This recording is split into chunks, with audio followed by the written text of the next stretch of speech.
जी हाँ मेरे प्यारे साथियों, मैं आपका अपना साथी शुभम सर आपके अपने प्यारे से यूट्यूब चैनल एजुकेशन 3.0 में स्वागत एवं अभिनंदन करता हूँ। साथियों, आज हम बात करेंगे लेंस की क्षमता के बारे में। और इसके पहले का जो वीडियो था उसमें हम बात कर रहे थे लेंस के बारे में। लेंस में अवतल लेंस, उत्तल लेंस और उसके उनके उपयोग के बारे में हम लोग जाने थे। बेटा, आज हम बात करते हैं लेंस की क्षमता के बारे में, और इसी में आज हम जितने फार्मूले लेंगे वो चीज़ें जान लेंगे। और यहाँ से ये लेसन, जो फर्स्ट लेसन चल रहा था हाई स्कूल में, ये लेसन समाप्त हो जाएगा, क्योंकि जितना टॉपिक था हमने एक एक टॉपिक आपको क्लियर कराते हुए चले हैं बेटा। तो सबसे पहले बच्चा लोग हम ये जानेंगे कि लेंस की क्षमता होती क्या है। तो इसके लिए हमको एक फार्मूला पता होना चाहिए, वो P = 1/f होता है। यहाँ पर जो फोकस होती है वो मीटर में होती है। किस में होती है? मीटर में नापी जाती है। ये किस में होती है? फोकस जो होती है मीटर में होती है। और बच्चे, यहाँ से अगर हम डेफिनेशन की बात करें इसकी, क्या किसकी बात करते हैं? डेफिनेशन की। तो जो ये फोकस होती है इसे हम पढ़ते हैं फोकस दूरी। क्या पढ़ते हैं? फोकस दूरी। और ये हमारी होती है लेंस की क्षमता। लेंस की क्षमता, ये हमारी लेंस की क्षमता होती है।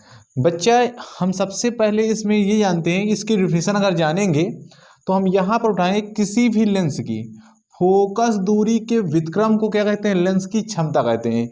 किसी भी लेंस के फोकस दूरी के व्युत्क्रम को लेंस की क्षमता कहते हैं। तो डेफिनेशन ये बता सकते हैं, किसी लेंस के किसी भी लेंस के फोकस दूरी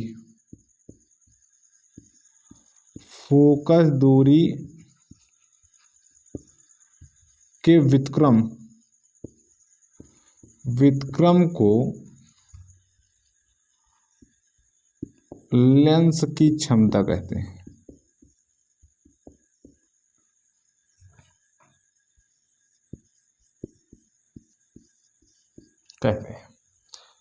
इसके बाद बच्चा बात करेंगे कि यदि, सबसे पहले इसमें जानेंगे लेंस की क्षमता का जो मात्रक होता है वो होता है डायोप्टर। तो नोट करके हम ये चीज जान सकते हैं कि लेंस की क्षमता का मात्रक, लेंस की क्षमता का मात्रक डायोप्टर, इसे कैपिटल डी से प्रदर्शित करते हैं, होता है।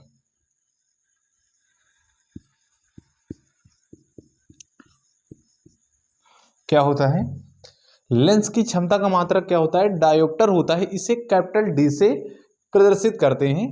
ठीक, तो इसके आगे बात करेंगे बच्चा कि यदि फोकस दूरी जो होगी यहाँ पर वो किस में दी जाए? सेंटीमीटर में दी जाए, तब फार्मूला क्या हो जाएगा? यदि, नोट अगली नोट करके लिख लेंगे, यदि फोकस दूरी सेंटीमीटर में हो तो जो फार्मूला हो गया है P = 100/f, ये किसमें है? सेंटीमीटर। यदि फोकस दूरी किसमें है? सेंटीमीटर में है, तब वहां पर जो फार्मूला होगा P = 100/f। ये यहाँ पर फोकस दूरी किसमें थी? मीटर में थी। और मीटर के लिए हम लिए हैं क्या? P = 1/f। और यहाँ पर सेंटीमीटर में है तो 100 क्या हो गया? f हो गया। तो ये हमारी लेंस की क्षमता की बात हुई थी। क्या बताया गया?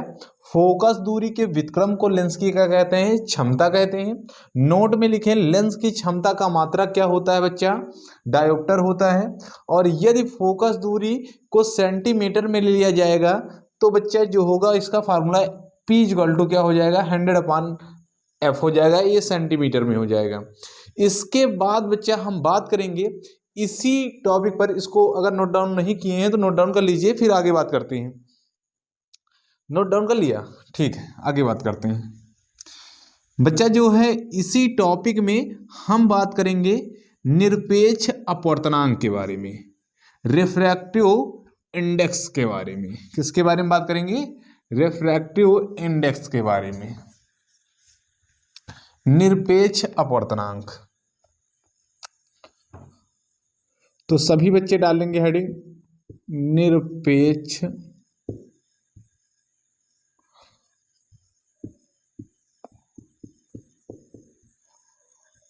अपवर्तनांक। ठीक, निरपेक्ष अपवर्तनांक होता क्या है? सबसे पहले इसका हम बच्चा फार्मूला जानेंगे। फार्मूला होता है n इजक्वल टू, इसे n से डिनोट करते हैं अपवर्तनांक को, किससे? n से। तो n इजक्वल टू होता है c अपान v। क्या होता है? n is equal to c upon v। c को कहते हैं निर्वात की चाल, निर्वात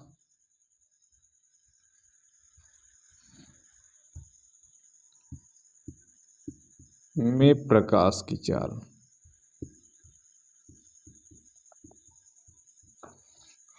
और ये होती माध्यम की चाल।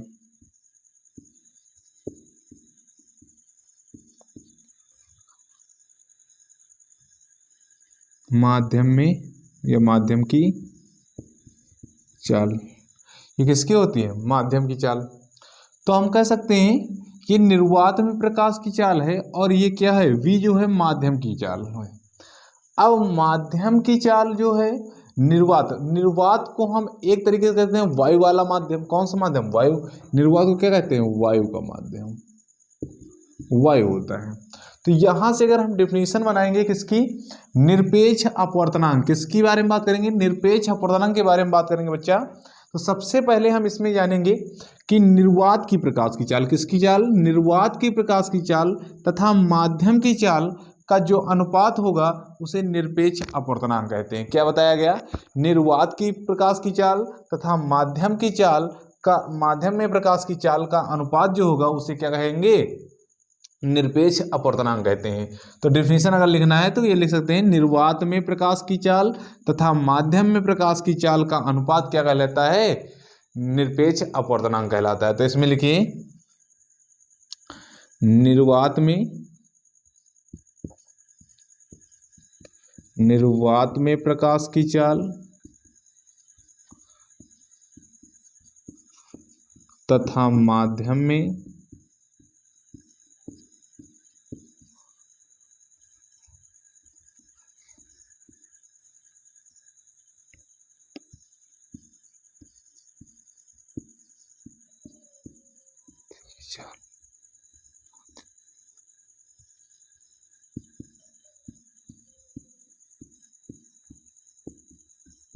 चाल,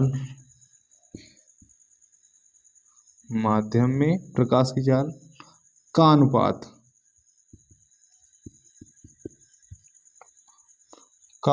अनुपात निरपेक्ष अपवर्तनांक कहलाता है।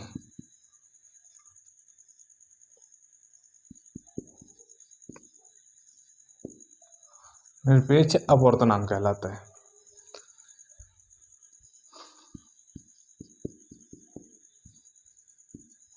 ठीक बच्चा, क्या बताया? निर्वात में प्रकाश की चाल तथा माध्यम में प्रकाश की चाल का अनुपात जो होता है वो क्या कहलाता है? का अनुपात क्या कहलाता है? निरपेक्ष अपवर्तनांक कहलाता है। यहां पर माध्यम में प्रकाश की चाल कर लीजिए।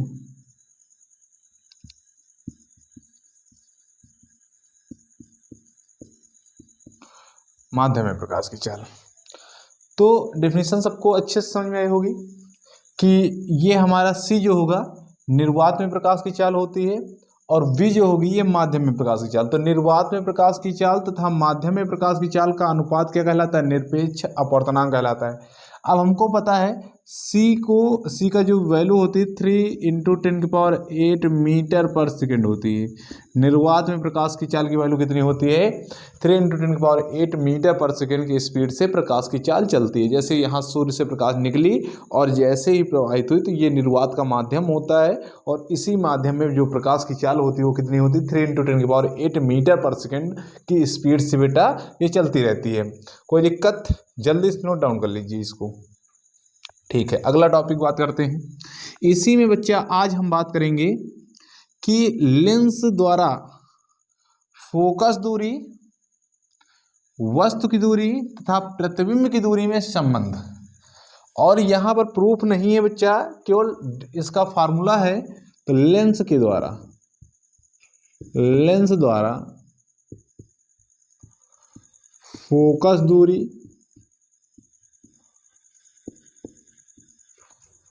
कामा प्रतिबिंब की दूरी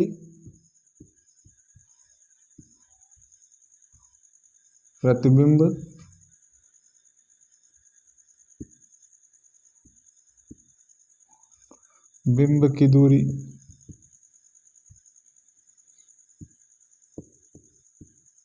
कामा तथा वस्तु दूरी तथा वस्तु की दूरी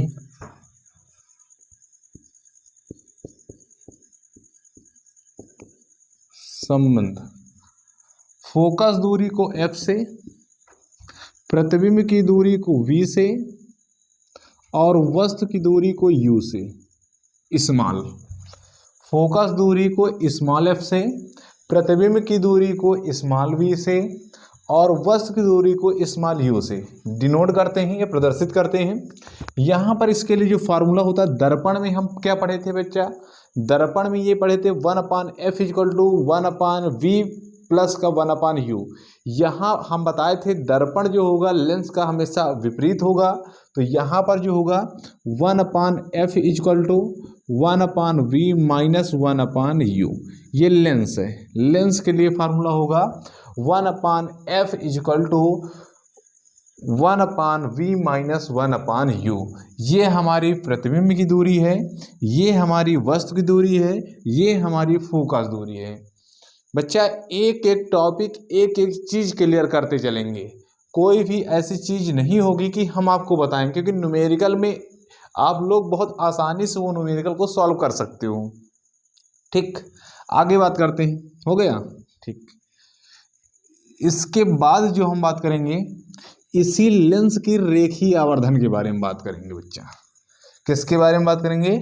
लेंस का रेखीय आवर्धन। लेंस का रेखीय आवर्धन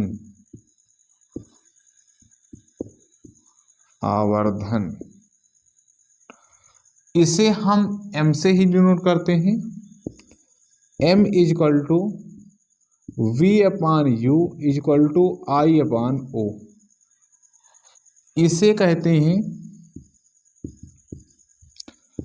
प्रतिबिंब की लंबाई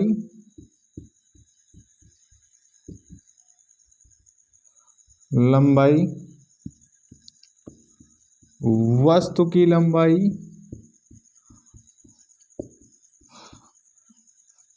ये प्रतिबिंब की दूरी होती है और ये वस्तु की दूरी होती है, इसके पहले भी बताए हैं। और देखिए बच्चा, इसके पहले हम दर्पण के लिए बताए हैं और दर्पण में यहाँ पर माइनस होता है, बस माइनस प्लस का फर्क है। यहाँ पर दर्पण में माइनस होता, माइनस का v/u = I/o। यहाँ पर किस में लिया गया है? पूरी वैल्यू प्लस में ली गई है।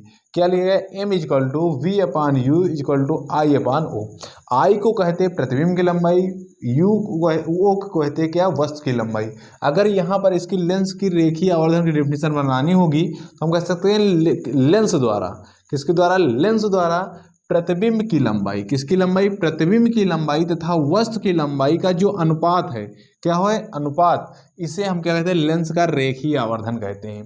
क्या बताया? लेंस द्वारा प्रतिबिंब की लंबाई तथा वस्तु की लंबाई का जो अनुपात है उसे लेंस का रेखीय क्या कहते हैं? आवर्धन कहते हैं। तो यहां पर हम कह सकते हैं लेंस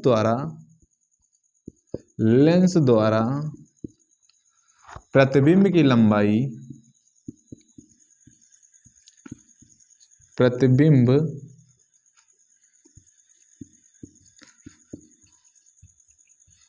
की लंबाई तथा वस्तु की लंबाई, वस्तु की लंबाई का अनुपात,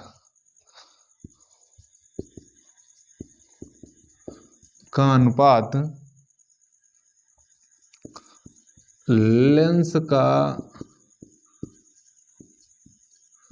रेखीय आवर्धन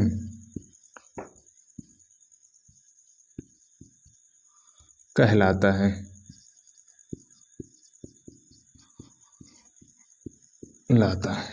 क्या बताया गया?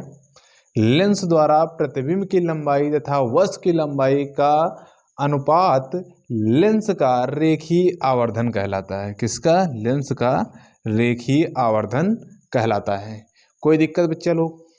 आज हम बात किए हैं सबसे पहले लेंस की क्षमता के बारे में, फिर उसके बाद निरपेक्ष अपवर्तनांक के बारे में, फिर उसके बाद FUV में संबंध बताए हैं, उसके बाद लेंस का रेखीय आवर्धन बताएं बेटा।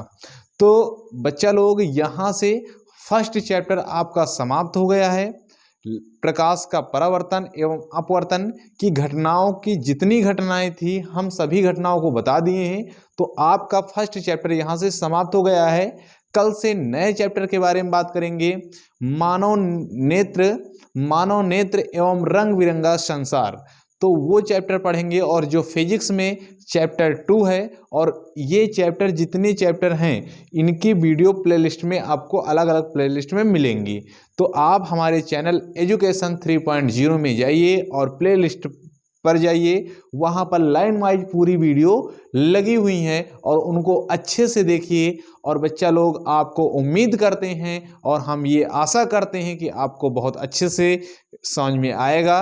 और अगर आपको वीडियो अच्छी लगे या आपको बहुत अच्छे से समझ में आए तो चैनल को सब्सक्राइब कर लीजिए और बेल आइकन की घंटी को दबा दीजिए, ताकि आने वाले नेक्स्ट वीडियो की नोटिफिकेशन आपको सबसे पहले मिले। जय हिंद, जय भारत, धन्यवाद।